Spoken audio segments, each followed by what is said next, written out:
Good evening, cricket fans, and welcome to SOC TV and the Spot On Hose and Fittings Clubhouse on this amazing Wednesday night. And I'm your host, Anthony Telfer, and it's an absolute pleasure to share another exciting episode where cricket is more than a game, it's a way of life. So before we dive in, don't forget to like, share and comment and keep the conversation alive and vibrant. The Clubhouse isn't just about cricket. It's a space where we celebrate the game, relive the highlights, share stories with teammates, opponents and umpires over a cold beer or a soft drink. So whether you're a grassroots cricketer or an international star, there's something here for everyone. And this podcast, as I mentioned, is proudly brought to you by Spot On Hose and Fittings, specialists in hydraulic hose and fittings for the mining, manufacturing, agricultural, industrial and construction industries. So make sure you tell Jeff and Ben Charlesworth that Telf and Walshy sent you. And as always, I'm joined tonight by my great mate and Aussie broadcasting legend, Peter Walsh. Hey, Walshy, it's been a while. Knee replacement for you, cataract surgery for me, but it's great to be back in the Clubhouse. Telf, it's a real thrill. I've got some significant changes that have happened in my life. One of them is that I'm really now stressed about what I call myself because I no longer have any hair. I've gone the big Uncle Fester from Adam's Family. The zero? I shaved my head, and I tell you what, it gave me a significant moment in my life. It was thrilling. I was making noises from the bathroom, and I was so over the top, and I thought I'd better get out and settle myself down. But I'm so excited because when I look at what we've got ahead of us and the number of sporting events that are on and our abilities, and self-praise is no recommendation, but our guest tonight fits neatly into that category. We'll be chasing hard, and when the phone rings, we'll be wanting you to say hello to us regularly and for us to bring the stories, not just of in Australia, but away from Australia, and not just of cricket, but many, many sports, and I'm very thrilled. And I can't talk to you each night because I've got to do my hair each night. Okay? Yeah, that'll take hours. Can you do me a favour? Put your cap back on, please. How's that? That's a lot better. Look, Walshy, as we lead into what promises to be an amazing weekend in Harrow, and we've got 33 cricketers and their partners all making their way to Harrow from Friday through to Monday. Tonight we're joined by a gentleman to the Clubhouse, who will also be making his way to Harrow. He's a renowned psychiatrist, historian, and also the author of Tom Wills, The Insubordinate Life of an Australian Sporting Legend. His groundbreaking research has reignited national interest in one of the most influential yet misunderstood figures in Australian sport, Tom Wills, cricketer, AFL pioneer, and complex trailblazer in race relations and also mental health. It's an absolute pleasure tonight to welcome Greg Dumore to the Clubhouse. Thank you so much. Great to be here, Telf and Walshy. What a pleasure and an honour to be with you guys. And look, before we came live on air, we discovered that he's a Carlton supporter, Walshy. So will we hold that against him or will we power on? We'll let him go. I mean, unfortunately, there are issues in Greg's life, and I've got a psychiatrist he can speak with to sort out those problems with the errant blues as they are now. Well, it's really a thrill to know that you love your sport, and you've just got such a history, and it's a real thrill for us to be able to talk to you tonight, despite back to you, Telf, before I continue. Yeah, that'll do. That's enough of that song. I don't know the words to that very well. So there are no words.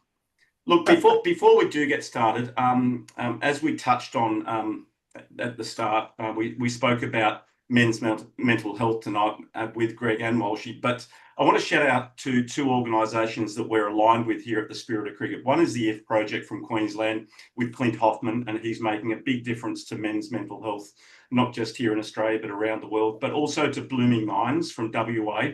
And they're a major sponsor of the Sandgropers cricket franchise. And both have been great assets to me over the past few weeks.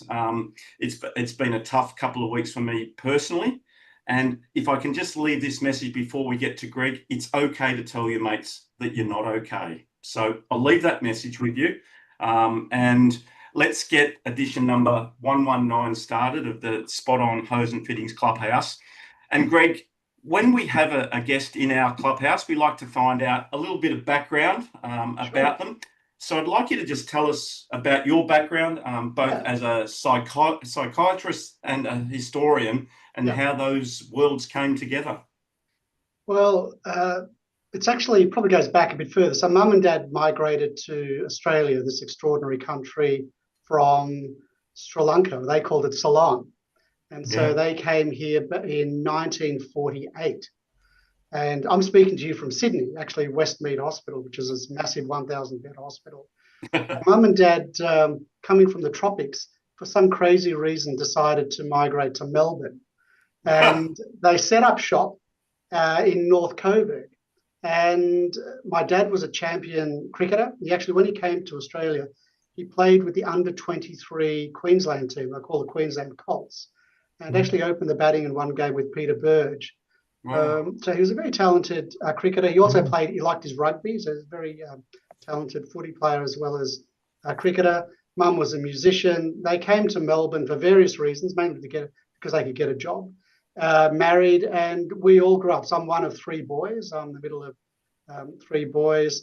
We've all been obsessed with sport since we were tiny. One thing to do with Aussie rules was that once Dad discovered Australian rules football, I always remember this story because it's important to me and I think important to him. I was about 7 or 8 and we were in the old FB Holden. We were driving past the MCG. Now, I didn't have a clue what it was, but my dad, with a kind of very laconic wave of his arm, just said, "Son, that's the most important sporting ground in the world." I had no idea what he was talking about.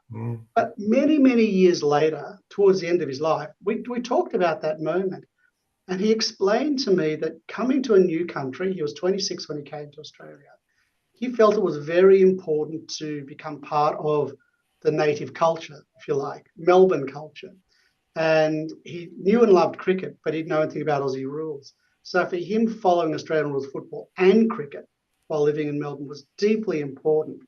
Now, mistakenly, he followed a team for a first year or so, Collingwood, until he saw the problems with that. And then he came to us as a family and he said, "We have one rule in this family with respect to Aussie rules. We all have to follow the same team." And we lived in North Coburg. It was a toss between Essendon and Carlton. We all became passionate Carlton supporters. And what a wonderful period we had from essentially the mid-60s all the way through to the end of the 20th century. And we'll skip the last 25 years. I think that's when Hawthorn kicked in. But Greg, that's an amazing connection for what we're about to talk about tonight, and that connection with the MCG. And isn't it funny that your father has said that we will only have one Australian rules football team in this family? And people are probably sitting there listening to us tonight saying, well, that's exactly what happened in our family. You know, we followed who our dad supported. Or I think that now it's who the mum might support, or they alternate from year to year. But it's very much an Australian thing to support that football team that your dad supports. So there's that early connection, obviously, with AFL footy.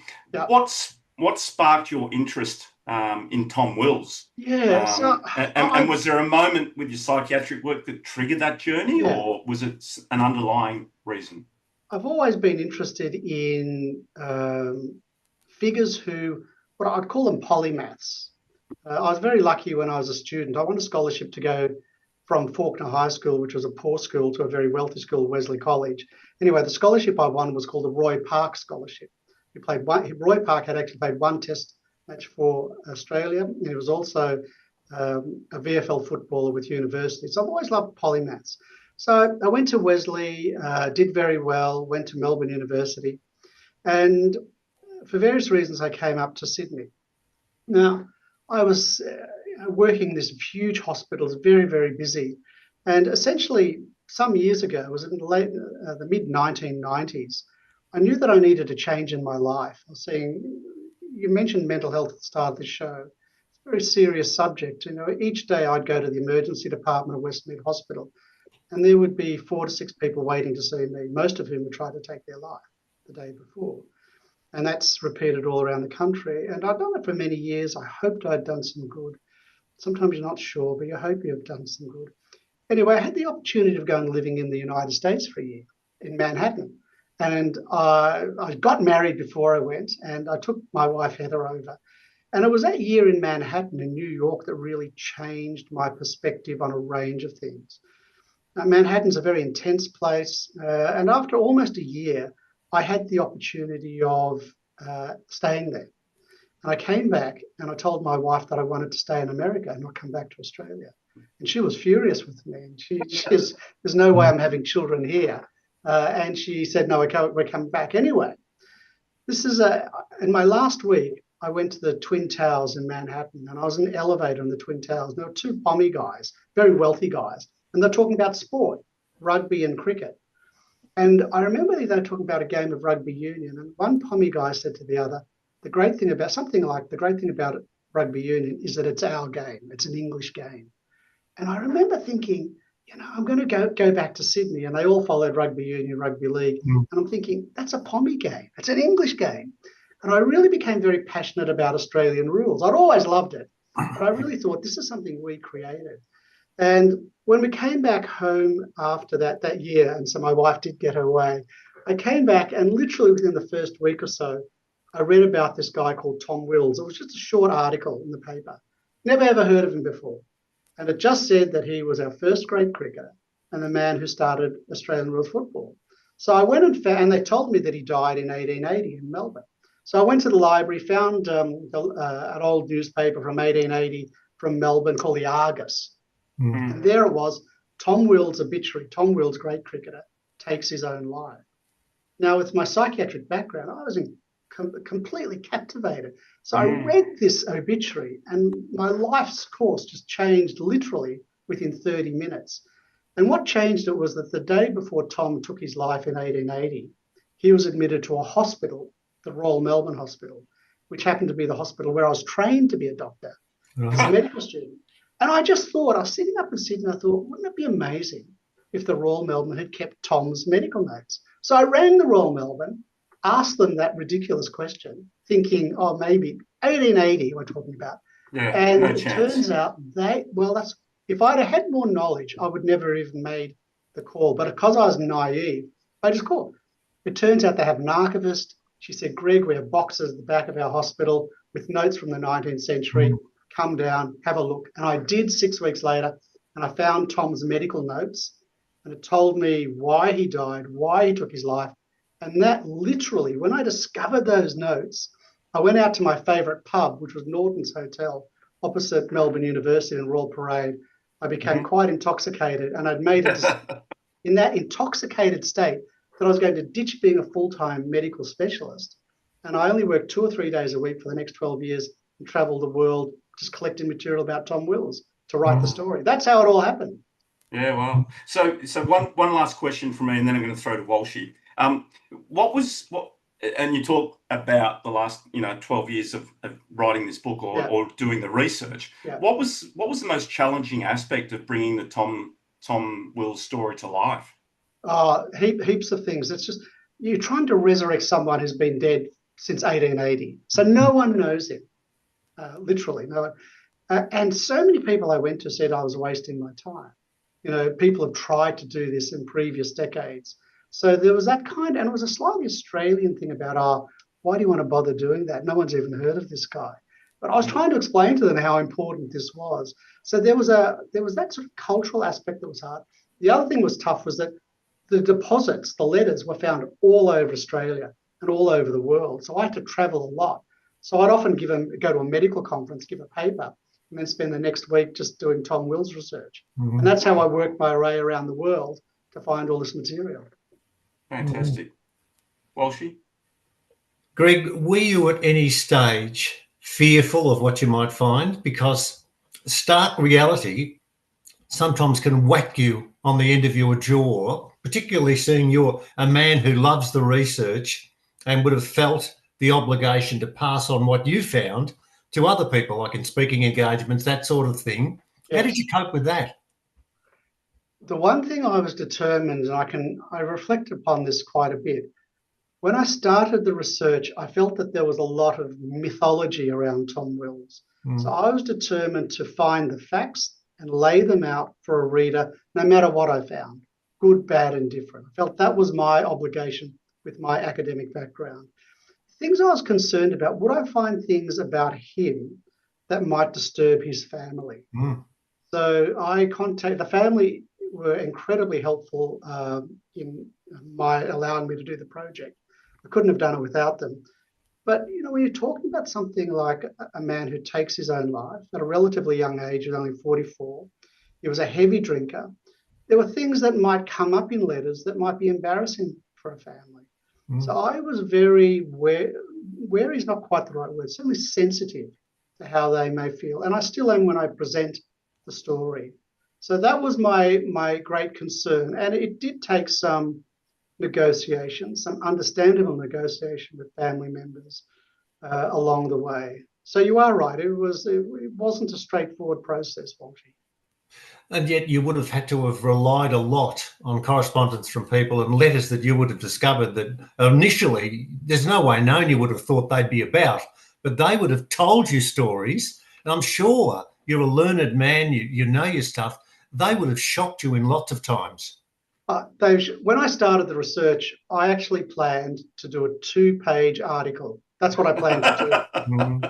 And then as I found each of these gems, I remember thinking, here am I, not a professional historian, finding this magical material that no one has found before. No one has understood their significance. I felt privileged in a way, but I didn't know how much I would find. But as it started to just pour out, I felt that this was a treasure trove, and I felt incredibly excited. And one of the difficulties of doing a project like this, and there might be people listening who yourselves might appreciate, you become incredibly focused and fixated. And I think sometimes to the detriment of the people around you. So there's the difficulty of the research. But when you're in that zone, and you're in that zone for a decade, that does have an impact on people around you, because you can be sitting with them, but not really with them because your mind is elsewhere. And one more from me before we go back to Telf. When you discovered how he'd suicided, yes, did it in any way change the flavour of what you wanted to write about? Because that in itself is a tragedy. And I'll only use the word tragedy when a death is involved. You had to talk in open language with whoever you wanted to deal with and tell them the truth. You couldn't hide anything. That's very much the case. So for being very serious for a moment, I mean, men's mental health had been a focus of my research prior to this. And that was you were looking at the threads that led me to this story. You asked me that before, Telf, and that was one of the threads that actually did lead me. And I'll explain, because I'll mention Tom took his life by actually stabbing himself in the heart, which is a violent way. Wow. And I'd actually written an article for a medical journal just a couple of years before that, where I'd interviewed about 10 patients who had tried to do that when they were mentally unwell, but had survived, obviously. But what that allowed me, it gave me a portal into the mind of someone who reached that level of depth, where they thought they had to take their life by that violent means. And I remember when I had that and read that Tom took his life in the same way, I thought I was in a almost unique position. I could perhaps use that word unique, psychiatrist, historian, writer, where I could go in and explore his story with the modern knowledge of what he would have been like because of the men and women I'd spoken to. So that's and I felt it behoved me to be really, to not sensationalize or romanticize what had happened, because it is tragic. It's as tragic today as it was back in 1880, but to just lay the facts out. And I also thought, there was always a part of me that thought, maybe one of the outcomes of this research might allow me to do more work with not only men and mental health, but also sportsmen and sportswomen with mental health. And that we may get onto that later. And that has been one of the flowerings, if you like, one of the benefits of this research, to assist people through my professional life. Yeah, Telf? Yeah, well, it's if you're just joining us, we're with Greg Demore, author of the Tom Wills biography, I guess. Let's focus on Tom for a little bit, and look, I know that you're coming to Harrow as well, Greg, for the weekend, Yes. and you're going to speak to all the people that are heading there to Harrow on, I think it's Saturday night. We've got, or Saturday afternoon, so we don't want to give too much away. Yeah. But maybe let's talk about Tom Wills's sporting career as a pioneer, as a cricketer, and also as a footballer. Yeah. Well, where do you start? Look, it's one of those things where if I say to you, for me as a sports lover, he is Australia's most significant sporting person, you might respond and think, well, Greg thinks that because he's his biographer and he's got a skewed view. But I would put to you this: how many people in Australian history, men or women, have been the instigator of this nation's most popular sport, the biggest sport? That's the game of Australian rules football. How many have been the first great person in the sport? So in cricket, he was our first great cricketer. He is the man who actually first captained and coached the very famous 1860s Aboriginal cricket team, which later went to England as the first international cricket team we sent overseas.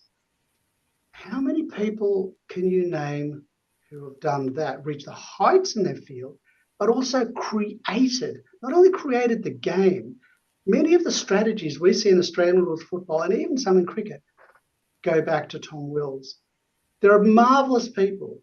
There are tremendous people, maybe more athletic people, almost certainly more athletic people.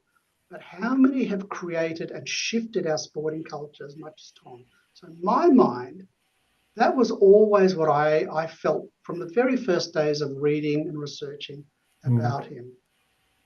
And obviously this is a cricket show, branded the Spirit of Cricket Clubhouse. But how much of his legacy, with his role in the AFL history, has overshadowed his cricket legacy, do you think? Well, what I would say is this: up until about 25 years ago, very few people had heard of Tom Wills. And I remember doing a search on the internet when I began this research, and I think I found 2 or 3 items. That was it. Nothing else. Now you'll find hundreds and hundreds.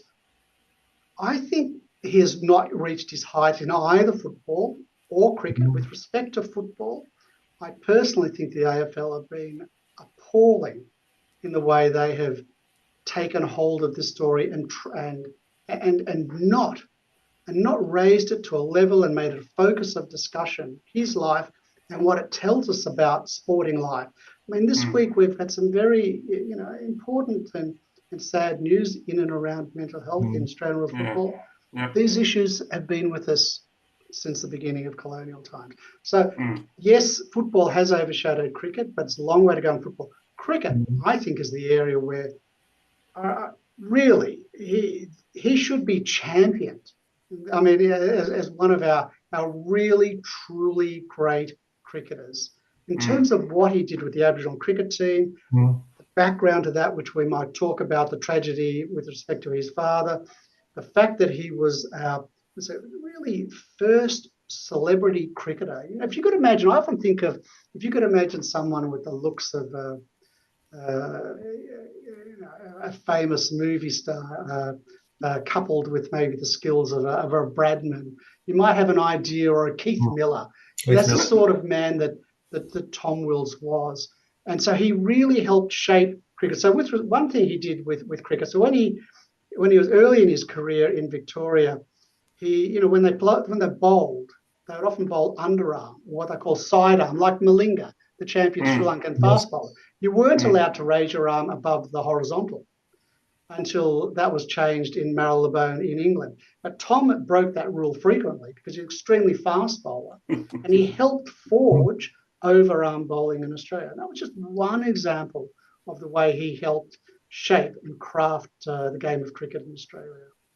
Yep, and he was also called for chucking as well, I believe. He was the first Australian cricketer, first class cricketer, to be called for actually throwing, and there's a bending your arm. And he was always known as being an extremely fast bowler. And as he aged, he couldn't bowl quite as fast, and so he was called for chucking.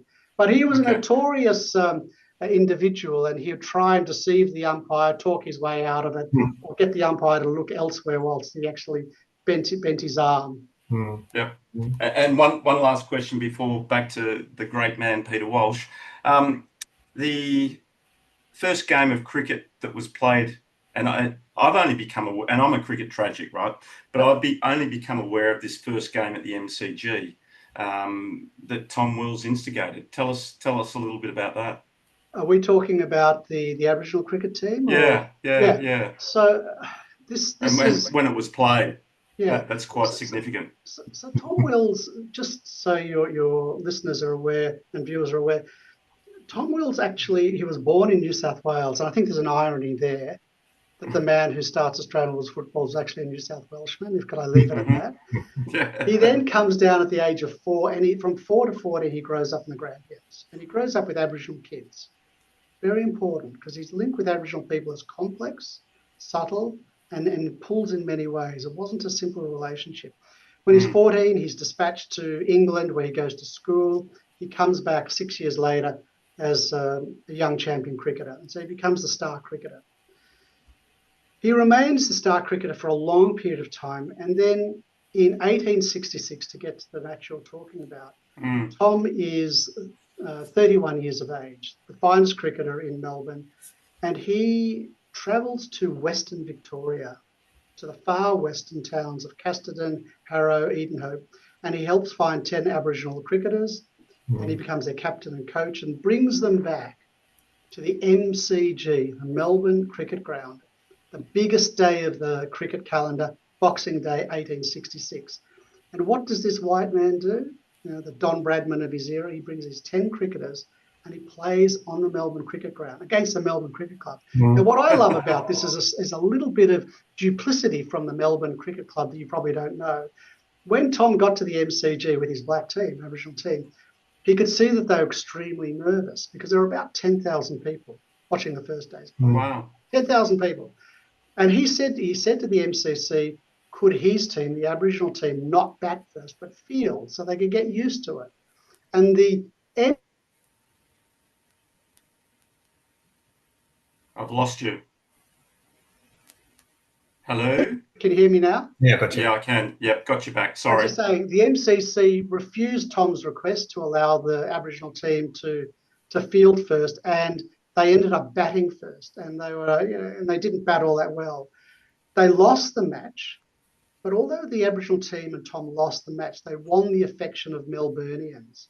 At the beginning of the match, they were often called Tom's Aboriginal players, or even more negative terms, racial stereotypes.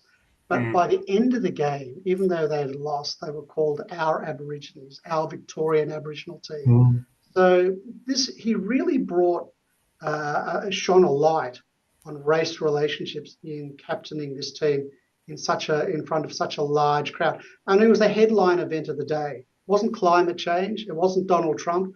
It was Tom Wills brings an Aboriginal team to the MCG. Wow, wonderful stuff. Thank you for sharing that story. It's just thinking about the first game on Boxing Day between us at the MCC and the Aboriginal team was absolutely amazing. Walshy? When we talk, Greg, about the impact that the MCG had on you and your father in the early days, etc., you're very good. Your attentive memory is outstanding. Can you remember the first time you stepped into the MCG? I can, exactly. 1965.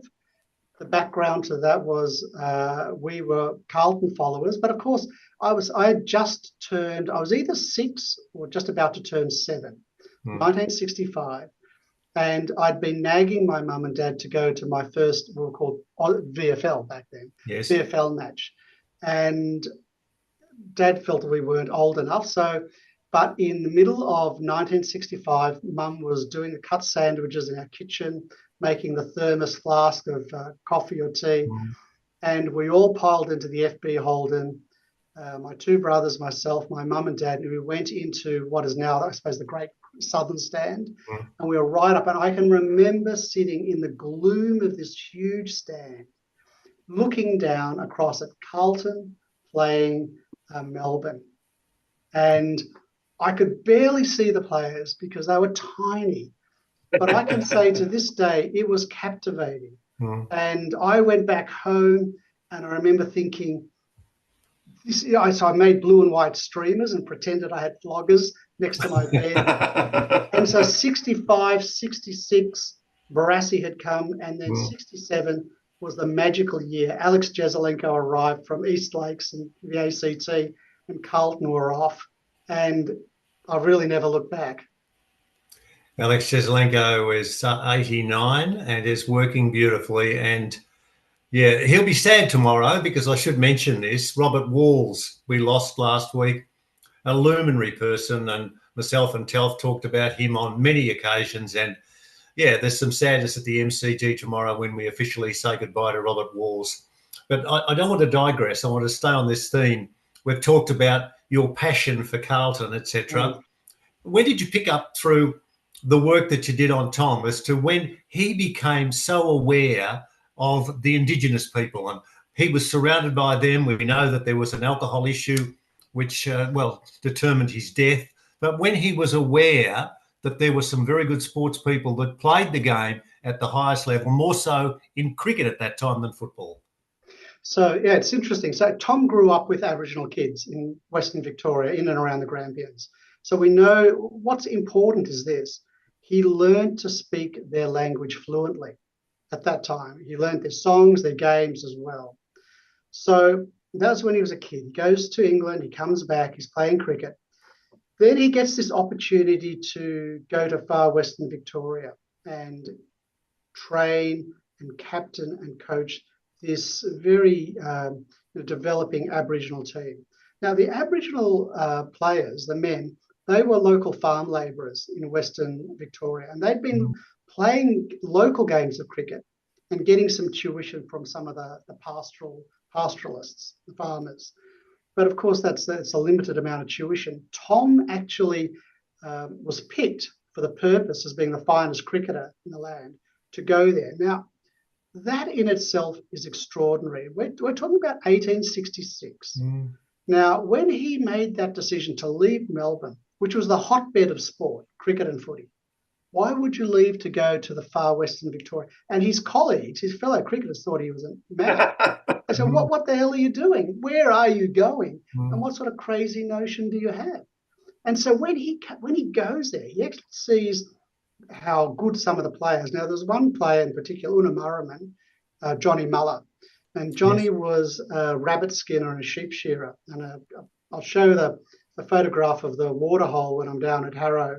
We'll perhaps actually go and visit that waterhole with a bit of luck. We are paying a visit fantastic. to the waterhole. I've been there to Harrow 3 times, and I've been to the waterhole. It's an amazing experience. Isn't it moving? And so that's where Tom found Johnny Muller. But what I loved was this. He writes back to one of his cricketing colleagues and competitors in Melbourne, skiting about how good Johnny is and one or two of the other players. And when I read this, I realised what he was doing, it was a form of an early sledge. It was the sort of thing a sportsman might say to try and get one up. You don't know how good these guys are. You're going to be in real. So he was creating a kind of anticipatory anxiety in the cricketers back in Melbourne. So he knew he had some very good cricketers. Amongst the group, there were probably 2, 3 that were exceptionally good, and the others were moderate. But what is also important is that, and this is really fundamental to understanding Tom Wills, for all his faults, on the cricket field, he was remarkably egalitarian. So if you were good on the field, it didn't matter whether you came from Melbourne or Ballarat or Melbourne or Mildura, or whether you were black or white, or even if you were a man or a woman. I'll come to that in a moment. If you were good, that's what he was interested in. So on the cricket field, he was remarkably egalitarian. And that's where one of the, I think, the important themes are in terms of race relations between colonists and Aboriginal people lies with Tom Wills. And so when he had his Aboriginal team, they were his team. He captained them like any other team. And he was incredibly protective of them. Sometimes there were some negative views about them in the press, and he would take them away. So he was very protective of them.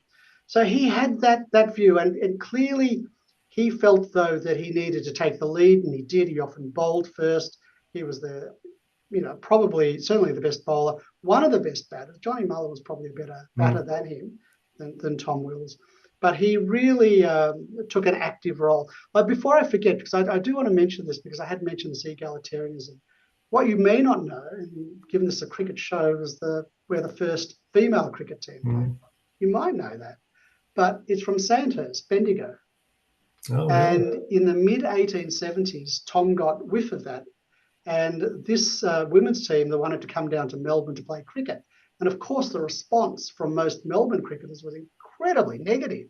They told the women to go back and do their darning and their knitting. And how dare they transgress on a male sport.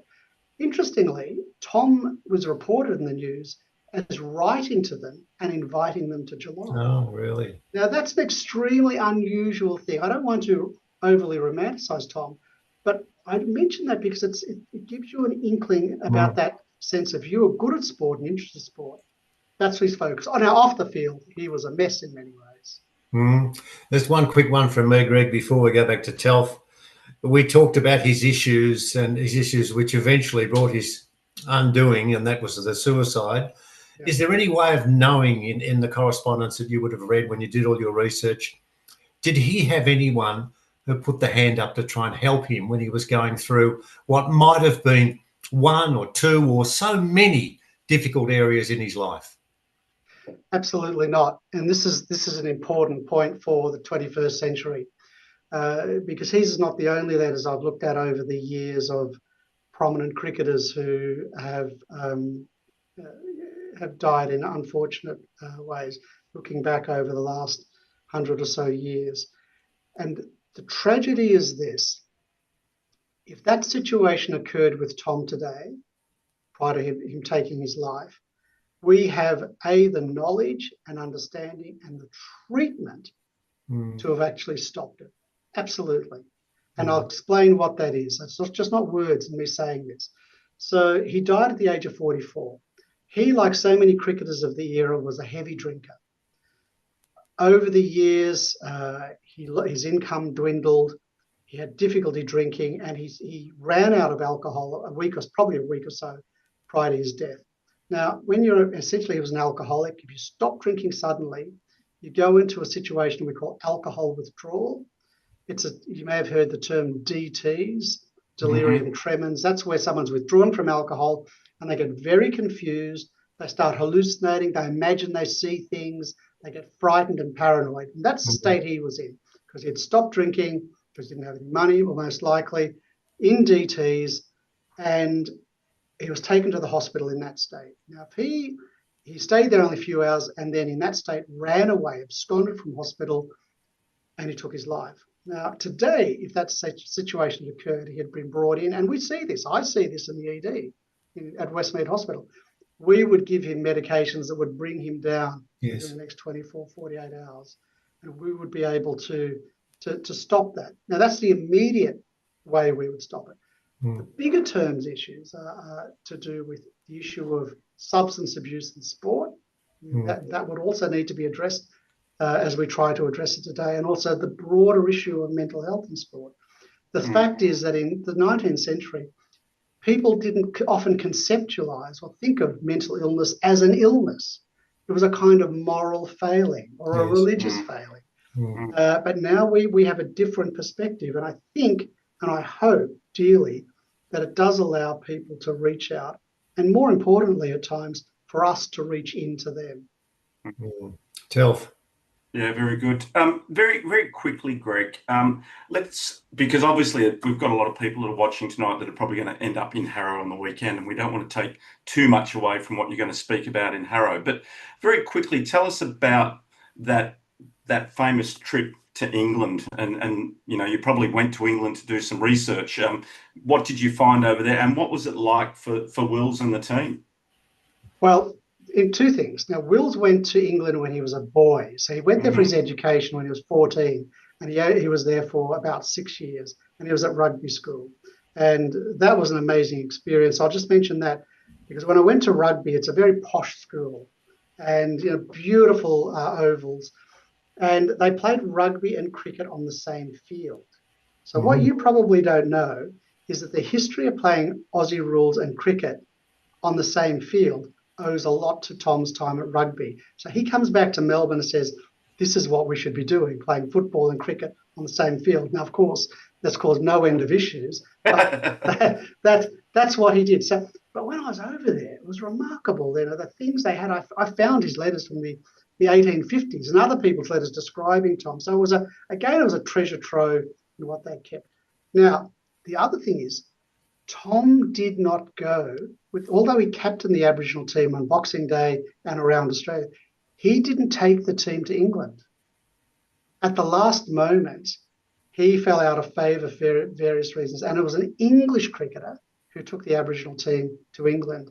And I think I've always felt that that's one of the great sadnesses and disappointments in his life, that this is something that he really desperately wanted to do. He would have played at Lord's. He would have played at some of the finest grounds in England, and he didn't have that opportunity. What a shame. But the team did well, by the way. They won 50% of their matches. Yeah. How many games did they end up playing while they were over there? It was at 14. Ridiculous. Yeah. I think it was a lot more than that. Could have been 28. 28. Yeah, I think from memory, I think they won 14 and lost 14. Something like that. Yeah, wonderful. Now, look, we might just move away from Johnny Muller and Tom Wills for a moment, because we've been going for 45 minutes, Greg. So appreciate your time is valuable. Maybe very quickly talk about your involvement in the last few years with Cricket New South Wales and Cricket Australia with cricketers and their mental health.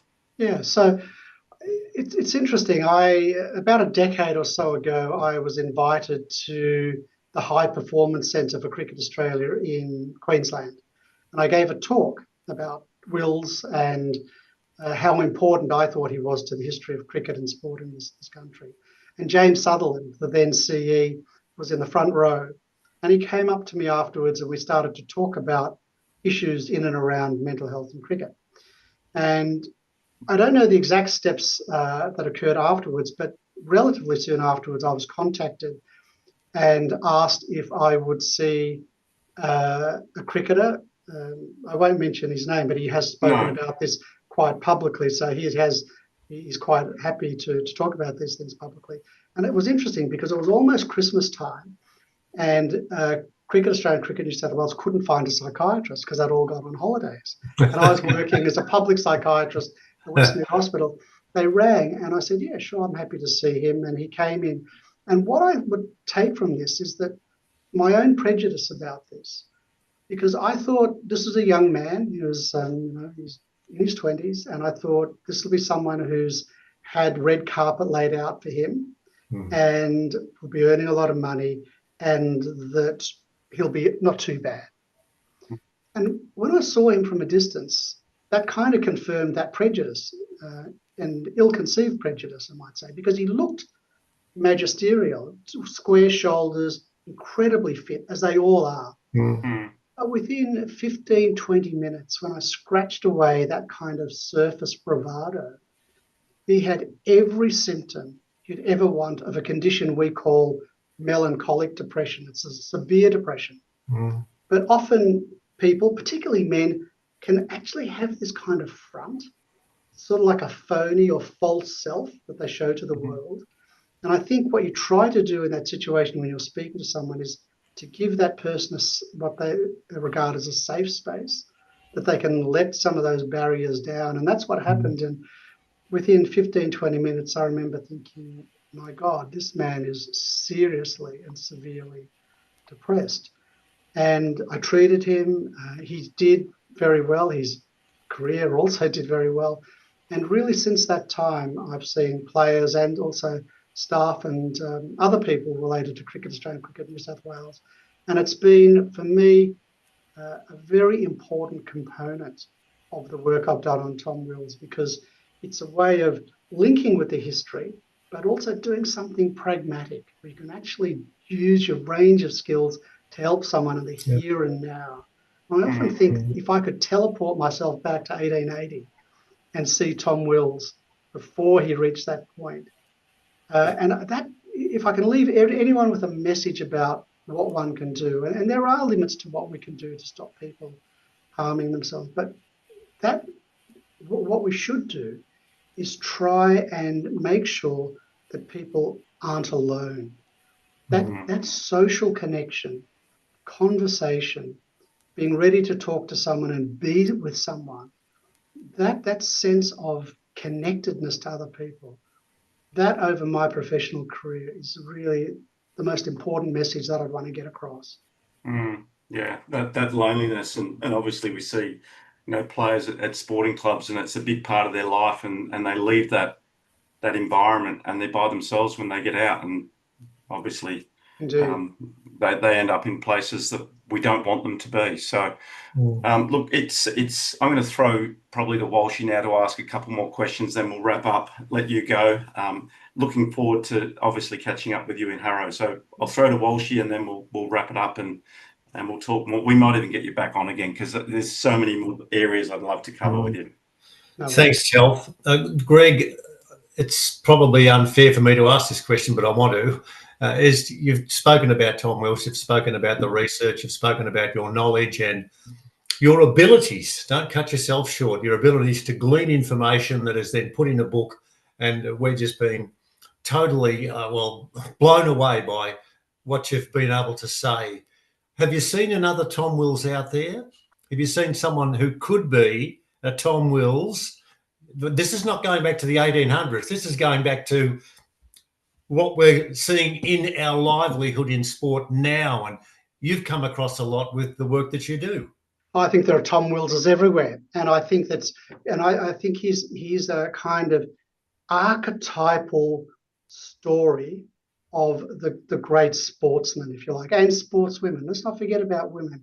With the rise in women's sport and professional sport, that's an extremely interesting area as well. And that's probably a talk for another day. But the issues that come out, the issues of substance abuse, the recognition of mental health, that connectedness, having someone to intervene at an appropriate time, and also how clubs treat individuals. So, for example, now this is one example with respect to Tom. Mention how we said he was one of the first to be. He was the first to be called for chucking, first class cricketer. Now that was when his skills and his body was beginning to fray. Now that happens to all footballers and all cricketers, all sports, men and women.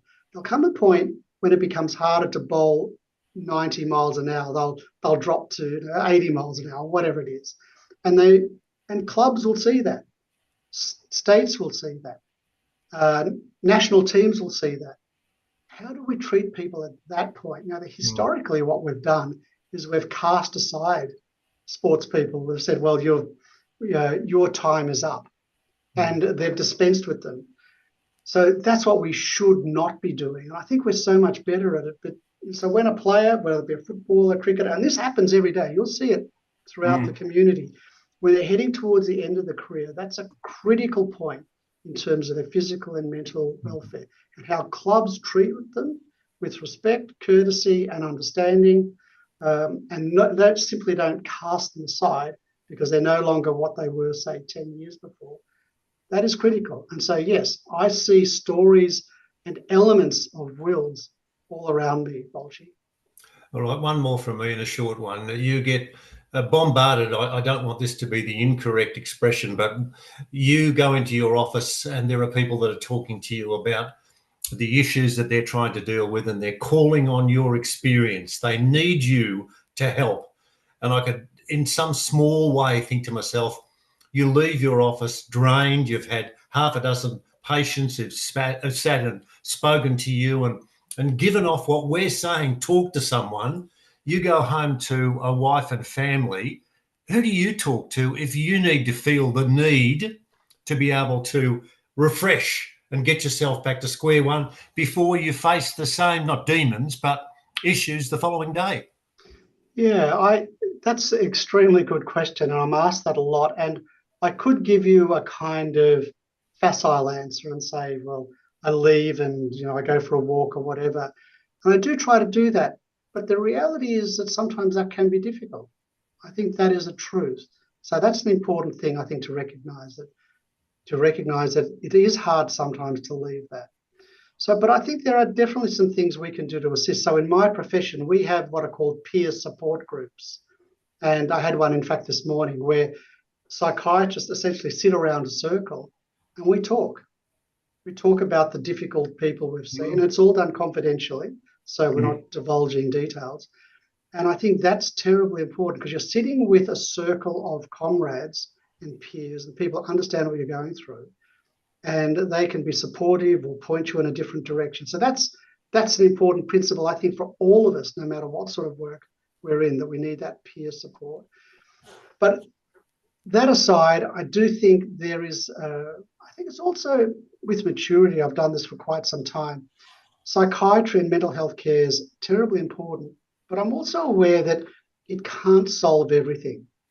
There's a range of skills we have as psychiatrists, working out what to do with treatments, which can be very effective, but we're not there to solve absolutely every single problem. And I think that's important to recognise, because if you think you can, you're actually taking on an unrealistic task. So that's the second thing. The third aspect is to do what I kind of hinted at before. It's really important to get out into the world and do things, do something physical.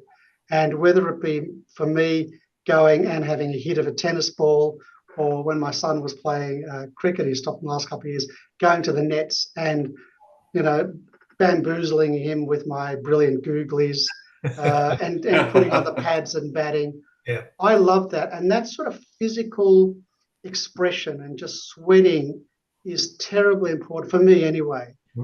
So yes, most of my world is a very kind of introspective, intellectual world of words and reflections, and often in very dark places.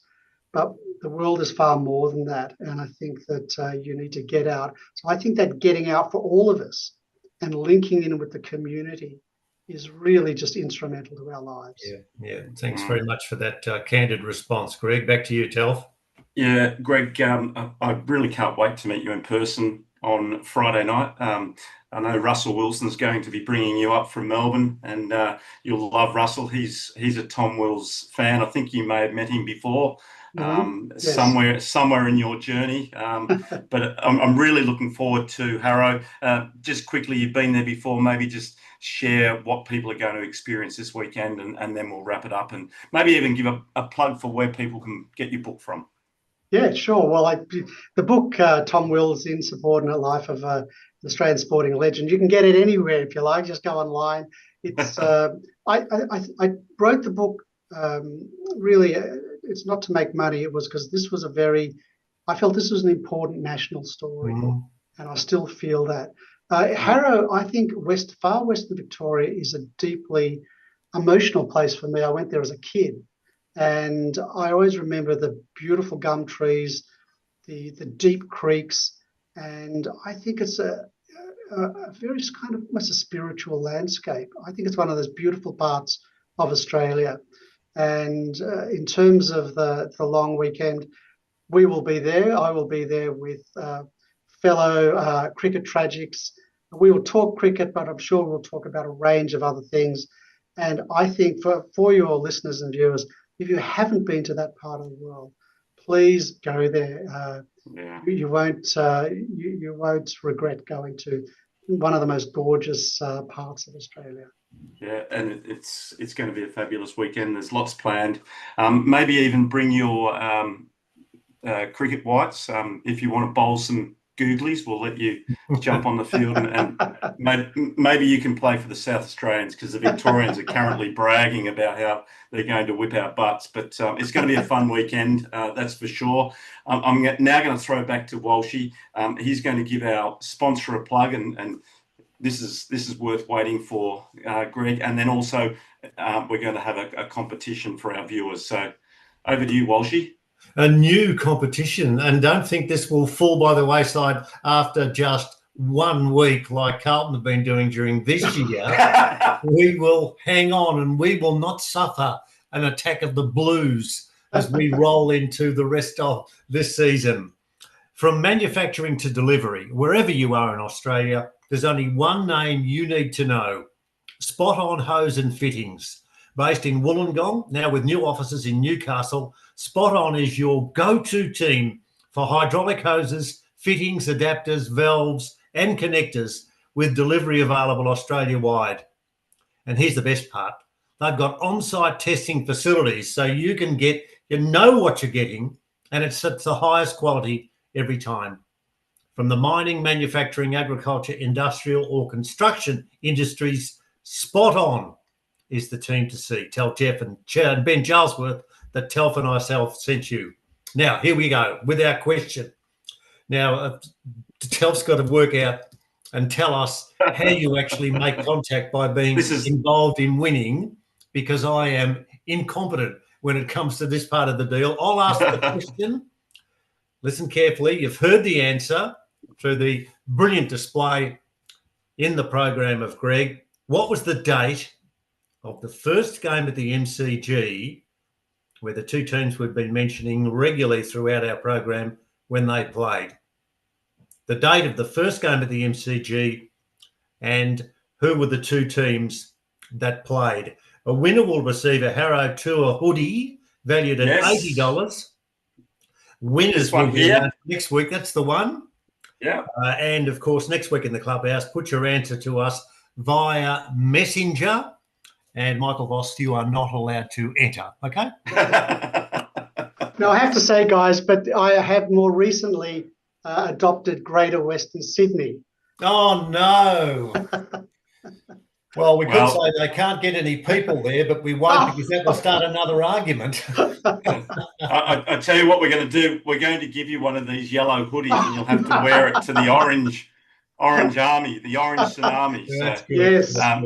Look, it's been an absolute pleasure to have you join us tonight, Greg, in the clubhouse with myself and Walshy. Look, if you've enjoyed tonight, please like, share, and spread the word about this amazing episode. I think it's episode 119, Walshy. This is one that's going to go off the chart. We're going to share it far and wide. Men's health is really important to us here at the Spirit of Cricket, with our veterans over 50s cricket community. They'll be on show at Harrow this weekend. Thank you all so very much for joining us tonight. Hope you've enjoyed the interview with Greg Demore, and thank you, Greg, so much. Looking forward to catching up with you. I have no doubt we'll probably share a glass of red at some stage over the weekend in Harrow. Definitely. And you're going to be our guest for the entire weekend. So thanks very much for joining us, Walshy. Thank you. And Greg, have a great night, and we'll sign off now. So thanks very much for joining us. Thanks, Telf, and thanks, Greg. And I look forward to shaking your hand in the not too distant future. It's been a delight having you on board, Greg. Thanks, Walshy. Thanks, Telf. Cheers.